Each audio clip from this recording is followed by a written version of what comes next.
urifuza perime hera kuri provisoire usura urubuga rwacu kwihugura.rwa hanyuma ukora ibizamini byose wifuza ihugure nk'umusirimu. Abanyekongo bahitanywe n'intambara z'urudaca zahibasiye guhera mu myaka ya 1990. Ubutegetsi buvuga ko abantu barenga miliyoni 10 bazize intambara zitandukanye zageze ziraduka muri ico gihugu. Inkuru y'umumenyesha makuru wacu Vedaste Ngabo ari muri Uvira.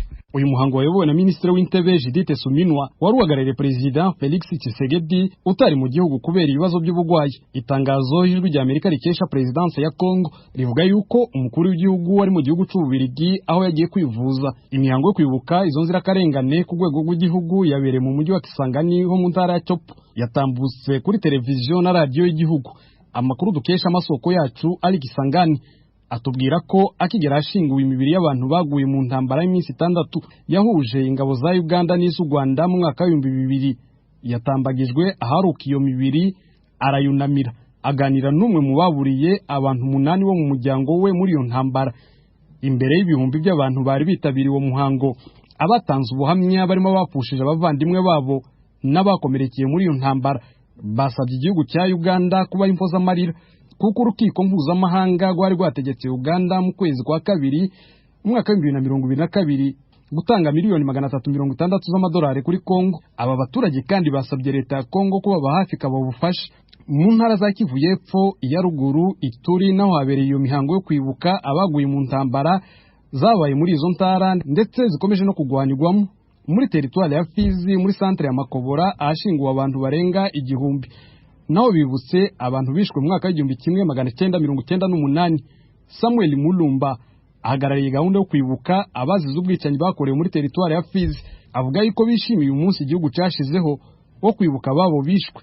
Asaba ko abagize uruhare muri ubwo bwicanyi bashikirizwa ubutabera hagatangwa n'impozamarira kubiciwe ndetse muri Kongo agashigwaho urukiko mpuzamahanga ruburanisha abagize uruhare mu bwicanyi butandukanye bwibasiye abakongomani. Tunaweza kulalamika kwa ajili tujue ukweli wa watu ambao turashaka kumenya ukuri kwa abantu bishe abavandimwe bacu hanyuma ubutabera bukora akazi kabwo bafunga abo bantu bishe abacu kuatia mbele ya sheria. Muhumuza Jacques yarokotse ubwicanyi bwo mwaka wa 1996 bwakorewe abavandimwe bo mu bibogobogo n'abashimangira ko izi ntambara zo muri Kongo zamusigiye igikomere ku mutima. Umwari muturanye bose bari abavyeyi bakabica impfu benizo z'agashinyaguro, bamwe abana bagiye bahurwa mu masekuru, abandi bakicishwa imipanga, abandi bagahambwa babona mu vyobo, abandi bagahambirwa bagatabwa muri Tanganyika, abiciwe mu Kamanyiraho nabo babataye muri Rusizi babatemaguye. Urumva ni ibintu bikomeye, ayo ni amateka akomeye ku muntu. Ndwanyi Nikora atuye muri teritwari ya Fizi nawamya yuko nyuma yaho abo bari baturanye biciwe Kabumbe mu mwaka wa 1996 yahungiye muri Tanzania. Avuga yuko ibihe banyuzemo bitari byoroshe. Icyo gihe twatandimwe twari duturanye, hariho batatu bishwe, abandi tumaze kubona amasasu y'abantu menshi twashe kurira amaso tugenda muri Tanzania. Zimwe mu mpunzi ziri muri teritwari ya Kalehe zangunze intambara hagati y'ingabo za leta ya Kongo n'inyeshamba za M23 zirasaba ko moro yagaruka zigasubiraho zari zisanzwe zituye muri teritwari ya Masisi mu ntara ya Kivu ya Ruguru. Turasaba kabisa turebe ko abategetsi badufasha amahoro gakaba tugasubira kuko ino yo turi inyabibwe turahangayitse cyane. Ino hano turi mbega bimeze kuko dufashwe nabi, ibyo kabisa turukwifuza intambara zarangira tugasubira mu rugo. Uyu muhango wo kwibuka wanyujijwe kuri televiziyo y'igihugu. Mu ijambo rye Minisitiri Judith Suminwa avuga yuko uyu muhango wo kwibuka ubwicanyi bwakorewe za miliyoni z'abakongomani ubaye mu gihe igihugu kiri mu yindi ntambara mu ntara ya Kivu ya Ruguru ya M23 ishigikiwe n'u Rwanda. U Rwanda kenshi rwahakanye ko rushigikiwe umutwe. Turibuka miliyoni z'abakongomani bazize ubwicanyi bwatewe n'ibihugu by'ibihangange bikoresheje abakozi babo mu kwiba ubutunzi kamere bwa Kongo. Turi hano mu kwibuka ababyeyi bacu, abavandimwe bacu barimo abakobwa n'abahungu, bamwe bishwe abandi bahambwa ari bazima. Ni ku nshuro ya kabiri uyu munsi ubaye kuva wemejwe n'inteko ishinga amategeko mu mwaka wa 2022. Vedaste Ngabo, Ijwi rya Amerika, Uvira. Ijwi rya Amerika tuve muri Kongo tuja mu Burundi aho abagore bacuruza impuzu za caguwa mu isoko ya Nyaburumba hiri Makamba bamaze hafi kwezi bataronka amabaro y'impuzu yo gucuruza. Niyo izo mpuzu zibonetse ziba ari nke kandi zizimvye. Inkuru ijwi rya Amerika yateguye ice ku bakozi bayo mu Burundi murayisomerwa na Thierry Ndayishimiye i Kigali mu Rwanda.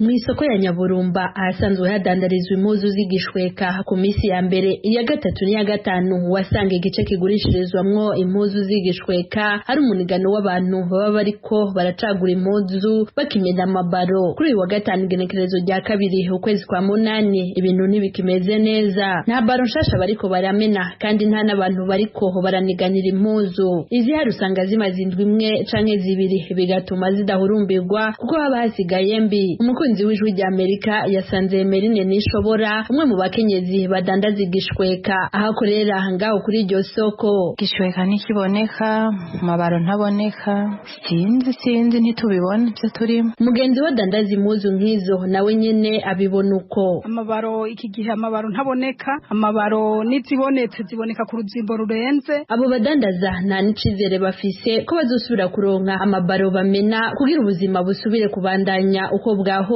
Emeline Nishobora nta cyizere baduha kweri kuko nk'ubu turamaze nk'ikiringo c'indwi tubaza. Muri kino gihe ibaro z'impuzu ziguma ziduga igiciro. Ukwezi kumwe gusa ibaro yahora igugwa amafaranga 370 ubigeze ku mafaranga 515 by'amarundi. Claudine niyo nizigiye yemeza ko ibaro yahora arangura 350 ubigeze ku miliyoni. Kimwe n'abandi niyo nizigiye yibaza hariho nabo usanga bariko barazidugiriza mu madepo wayiguze mu gatondo zishitse ugasanga uwundi ku mugoroba ntaziguze ryabe iryarinde. Muri iki gihe mu mabaro barikikamukiza cane. Impuzu yahora igugwa 2,000 ubigeze ku mafaranga 4,000 canke 5,000 by'amarundi. Kabura Nadine twahuriye muri iyo soko ya Nyaburumba ariko arondera impuzu z'igishweka asanzwe akunda. Turamubaza tuti ibiciro by'impuzu z'igishweka ubibona gute? Inyishu yiwe ntitangaje. Reka nakumiza. Impuzu zo muri baro ubu zirazimvye cyane. Kera impuzu yo muri baro niyo wasanga ari impuzu ya mbere ikomeye. Mu bubiko bubiri bw'amabaro y'impuzu buri ku mugwa mukuru wa Makamba wasanga amabaro y'impuzu yuzuye ububiko. Muri kino gihe usanga hari ica gatatu cizahahora. Abagurisha ayo mabaro ntibashimye kugira ico badushikirije kuri iryo duga y'ibiciro kuko barabakozi, ariko baremeza ko ibaro z'impuzu zitagisohoka neza. Kare baradandaza izishika kuri 80 ku ndwi ariko ubu ntibarenze 10. Ariko abadandaza impuzu bo babwirwa nabo barangura ko izo baro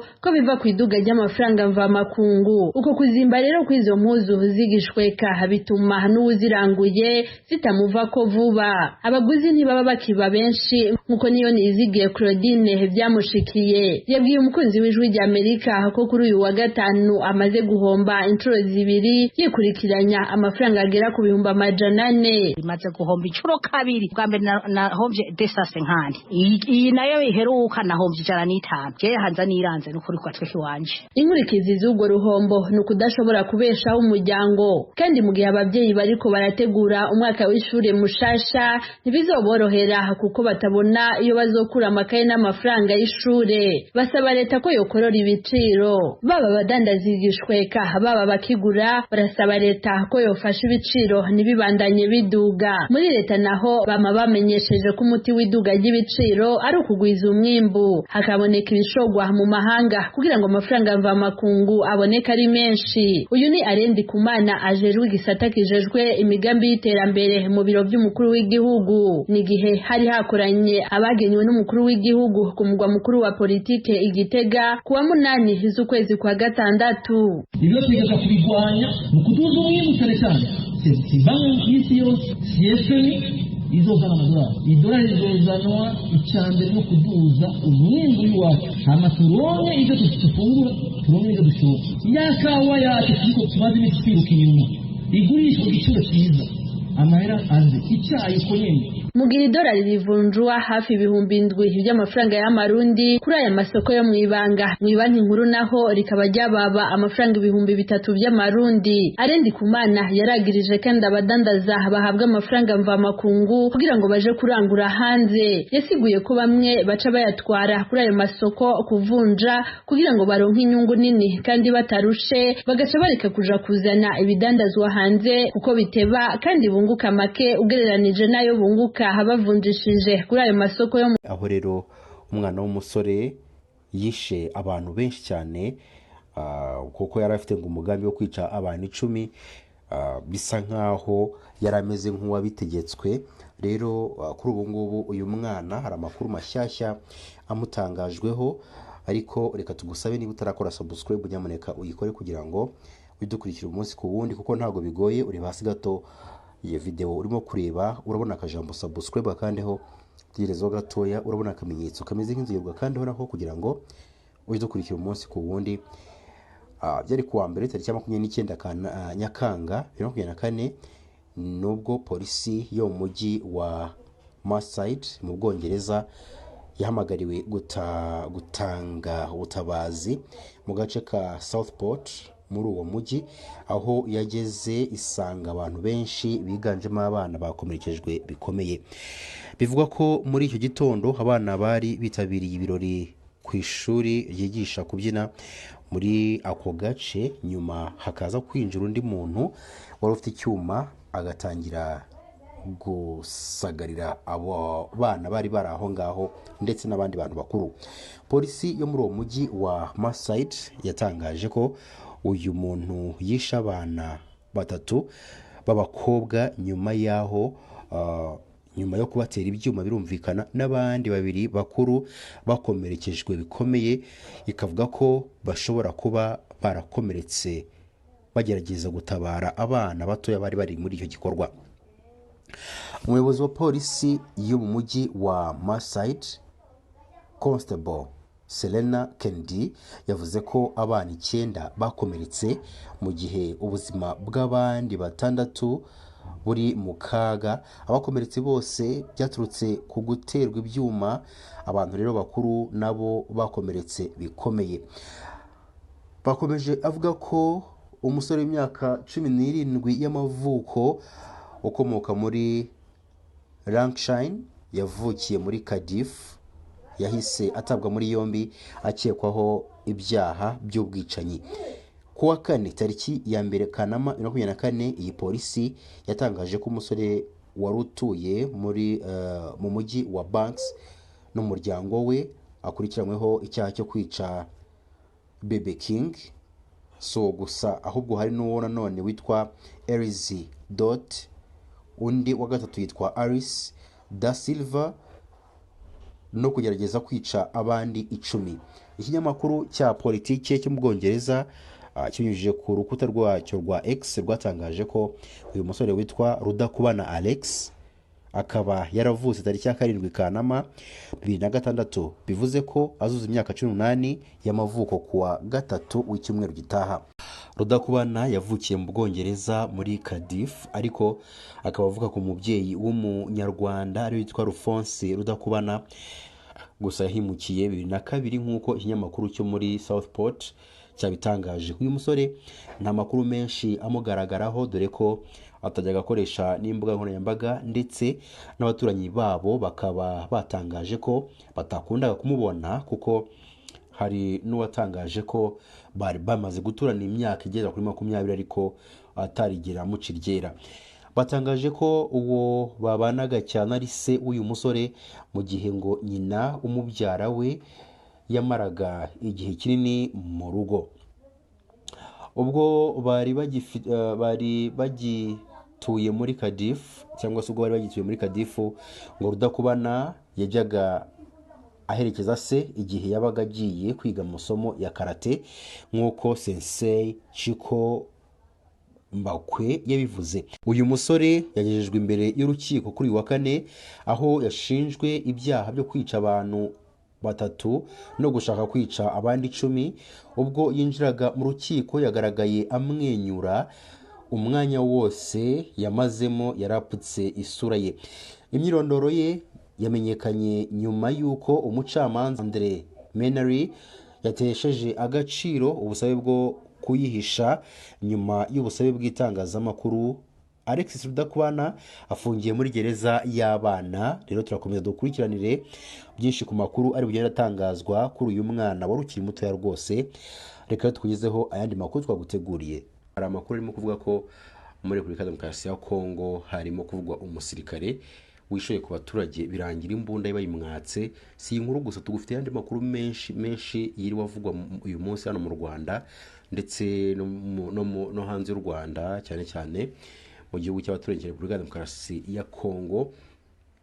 Tutabatindiye rero, reka tugeze iyi nkuru mu buryo burambuye. Umusirikare wa FARDC yatswe imbunda n'abaturage bo mu gace ka Minembwe muri Repubulika Demokarasi ya Kongo asubira mu birindiro yaturutsemo umutwe gusa. Amakuru avuga ko uyu musirikare yaje asanganira abaturage, haba imirwano ikomeye. Abaturage ngo babonye ko hashobora kuba hari bubeho kurasa, bahitamo kumwaka imbunda. Ibi byabereye ahitwa mu Kiziba hafi ikibuga cy'indege cyo muri biriya bice ku mugoroba wo ku itariki ya mbere Kanama 2024. Kugeza ubu ngubu bivugwa ko iyi mbunda iri mu maboko y'abaturage, birumvikana iri mu bwoko bwa AK-47. Gusa ngo izi mvururu zongeye gukurura umwuka mubi hagati y'ingabo za FARDC ubwo n'ingabo za leta ya Kongo ndetse na Twirwaneho. Ibi byatumye umutekano ukazwa ku buryo ngo muri ibi bice harimo kugenzurwa cyangwa se gucunga umutekano hakoreshejwe drone z'igisirikare cya leta ya Kongo FARDC. Ko yari makuru twaguteguriye rero, reka tugushimire wowe turanyizanyije igihe cyose tukugezaho amakuru kandi dukurikira. Tunagushimire wowe mushyashya uje kuri Today TV bwa mbere. Turagusaba gukora subscribe nyamuneka kugira ngo aya makuru ajye kugeraho mu bambere, kuko aha niho honyine ubona amakuru mashyashya kandi yizewe. Tutagutindiye, reka tukugezeho incamake z'amakuru turi bugendereho. Nkuko twibabwiye, amakuru yose twavuze kuva uyu munsi wose nayo uyabona muri iyi nkuru nyuma y'aya makuru mashyashya. Rero kuba utabashije kumva amakuru y'uyu munsi wose, ubu ngubu hawe ikaze kugira ngo yumve. Nyamuneka turagusaba kugira ngo uduhe umwanya wawe tukugezeho aya makuru. Inkuru ya mbere ni inkuru ivuga ko Olivier Nduhungirehe yaje kuba yatuka bikomeye MONUSCO. Yohereje ibaruwa ishimira ko u Rwanda rwahagaritse imirwano na RDC, kandi mu by'ukuri atari byo byavuzwe mu nama yabaye ihuza abaminisitiri b'ububanyi n'amahanga ba RDC ndetse n'u Rwanda.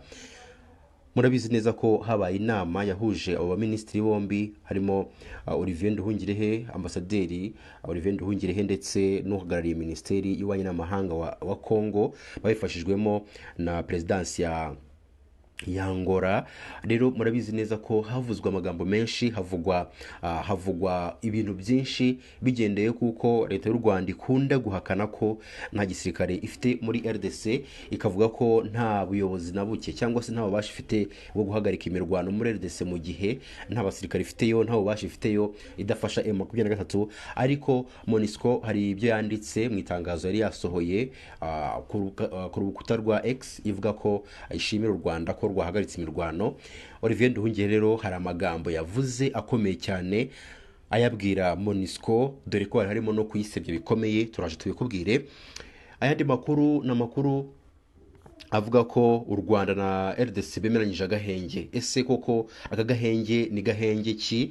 Ese nukubera iki leta y'u Rwanda ivuga ko nta gisirikare ifite muri RDC, hanyuma ikemeranya agahenge na leta ya Kongo kandi koko nta basirikare ifiteyo? Ese ibyo ngibyo nukubera iki bivugwa? Ese nukubera iki leta y'u Rwanda yasinye amasezerano avuga ko yemeranyije agahenge na kiriya gihugu? Buriya ntiyaba yakonfirimye ko ifite abasirikare muri kiriya gihugu? Turaje tubikubwire. N'andi makuru menshi twaguteguriye 5 kuri 5, duhereye kuri iyi nkuru ivuga ko leta y'u Rwanda yemereje agahenge na Kongo turi bukoresha ubusesenguzi bw'abandi bakoresheje ibinyamakuru byanditse ndetse n'inyandiko z'abahanga turi bwifashishe na byinshi byagiye bivugwa n'abatangabuhamya bavuga bati uko bigenda kose ntabwo leta y'u Rwanda yakwemeranya agahenge na leta ya Kongo nta basirikare ifiteyo. Ese leta y'u Rwanda yo irabivugaho iki? Mbere ko tukugezaho iyi nkuru ivuga ko Olivier Nduhungirehe yaje kuba yasubiza MONUSCO ku itangazo ryasohoye, turashaka kubwira ku by'agahenge karimo kuvugwa muri kano kanya. Repubulika Demokarasi ya Kongo yatangaje ko yo n'u Rwanda bemeranije agahenge uhereye tariki ya 4 y'ukwezi gutaha kwa Kanama, ngo ni ukuvuga ngo ni muri uku kwezi mutabarire tariki 4 z'ukwezi kwa 8 2024. ni nyuma y'ibiganiro byo ku rwego rwa diplomasi ibihugu byombi byahuriyemo ku wa 2 tariki ya 30 Nyakanga. Ibi biganiro byabereye i Rwanda muri Angola. U Rwanda rero rwari ruhuriyemo n'intumwa zari ziyobowe na Minisitiri w'Ububanyi n'Amahanga ariwe Ambassadeur Olivier Nduhungirehe, mu gihe IZRDC zari ziyobowe na Minisitiri w'Ububanyi n'Amahanga ari witwa Teresi Wagner. Minisitiri w'Ububanyi n'Amahanga wa RDC mutabarire ni Minisiteri y'Ububanyi n'Amahanga ya RDC binyujije ku rukuta rwa X yavuze ko guhera tariki ya 4 Kanama muri RDC hazaba agahenge. Icyemezo cyafatiwe i Rwanda uyu munsi mu nama yo mu rwego rw'abaminisitiri hagati ya RDC n'u Rwanda ku buhuza bwa Angola. Icyakora iby'aka gahenge kandi byanemejwe na Minisitiri y'Ububanyi n'Amahanga, Minisiteri y'Ububanyi n'Amahanga ya Angola nayo yanyujije ku rukuta rwa X. Biteganije ko komisiyo ishinzwe kugenzura ibibera mu burasirazuba bwa RDC izongererwa ubushobozi mu rwego rwo kugenzura ko agahenge kubahirijwe koko. Aka gahenge gashya kariyongera ku kamaze iminsi hafi ibyumweru bigera kuri 4 gatangajwe na Leta Zunze Ubumwe za Amerika. N'agahenge icyakora katubahirijwe uko bikwiye kuko imirwano hagati y'ingabo za leta ya RDC n'inyeshyamba za M23 ivuga ko zishyikiwe n'u Rwanda yumvikanye mu bice bitandukanye bya Kivu y'Amajyaruguru. N'imirwano buri ruhande rwagiye rushinja urundi gutubahiriza cyangwa se gushoza hagati y'ibihugu byombi mutabarire hagati ya leta ya RDC ndetse n'inyeshyamba za M23 bivugwa ko zihagarariye cyangwa se bivugwa ko zihagarariye u Rwanda muri RDC cyangwa se zifashwa n'u Rwanda. Sibyo gusa twabategura indi nkuru ivuga ko Minisitiri w'Ububanyi n'Amahanga Ambassadeur Olivier Nduhungirehe yanyomoje ubutumwa bwa Loni bwo kubungabunga amahoro muri RDC MONUSCO bwatangaje ko iki gihugu n'u Rwanda byasinyanye amasezerano yerekeye guhagarika imirwano. MONUSCO yatangaje nyuma y'inama y'abaminisitiri b'Ububanyi n'Amahanga b'u Rwanda na RDC ku wa 2 w'iki cyumweru bahuriyemo i Rwanda ku buhuza bwa Angola. Ni inama yari igamije gusesengura ibibazo by'umutekano muke mu burasirazuba bwa Kongo, aho ingabo z'iki gihugu zimaze imyaka 2 n'amezi 7 zirwanira n'inyeshyamba za M23. Kinshasa imaze igihe ivuga ko izi nyeshyamba zishyikiwe na Kigali, ibyatumye umwuka urushaho kuba mubi hagati y'impande zombi. Nyuma y'inama ya Rwanda, Minisiteri z'Ububanyi n'Amahanga y'u Rwanda n'iya RDC na Angola zatangaje ko inama yanzuye ihagarikwa ry'imirwano uhereye tariki ya 4 Kanama. MONUSCO iri mu bagendeye kuri ubu butumwa mbere yo gusohora itangazo ivuga ko yishimiye itangazo ryasohowe na Perezidansi ya Angola ryerekeye guhagarika imirwano hagati ya RDC n'u Rwanda. U Rwanda inshuro nyinshi rwakunze kuvuga ko nta ntambara rurwanamo na RDC ndetse ko nta n'ingabo rufite mu burasirazuba cyangwa se mu butaka bwa kiriya gihugu, bitandukanye n'ibivugwa na leta ya RDC n'ibihugu bishyigikiye. Minisitiri Olivier Nduhungirehe mu butumwa yanditse ku rukuta rwa X asubiza MONUSCO yibwiye ko ibyo yatangaje bihabanye n'ibyatangajwe na Perezidansi ya Angola. Yagize ati, ndagira ngo nsabe MONUSCO n'abayobozi bayo w'agateganyo ari witwa Bruno Ramakis buri gihe kujya gusoma cyangwa se kujya abanza agasoma neza inyandiko mvugo zimaze z'inama zo ku rwego rw'abaminisitiri mbere yo kuzishimira. Nk'ubu perezidansi ya Angola ntiyigeze itangaza guhagarika imirwano hagati ya RDC n'u Rwanda. Nduhungirehe yasobanuye ko perezidansi ya Angola yatangaje ko abaminisitiri b'ububanyi n'amahanga ba Repubulika ya Demokarasi ya Kongo n'u Rwanda ndetse na Angola bumvikanye ku ihagarikwa ry'imirwano hagati y'impande zishyamiranye mu burasirazuba bwa Kongo. Agahenge kakazatangira kubahirizwa saa sita z'ijoro zo ku itariki 4 Kanama 2024. Ni agahenge kagomba kugenzurwa n'urwego ruyobowe na Angola rubifashijwemo n'inzobere mu by'iperereza zo mu bihugu by'u Rwanda, RDC na Angola. Minisitiri Nduhungirehe yasabye MONUSCO n'indi miryango mpuzamahanga kujya bitondera amagambo bakoresha nk'umuti watuma ikibazo cy'amakimbirane yo mu burasirazuba bwa RDC gikemuka. Kwa makuru twaguteguriye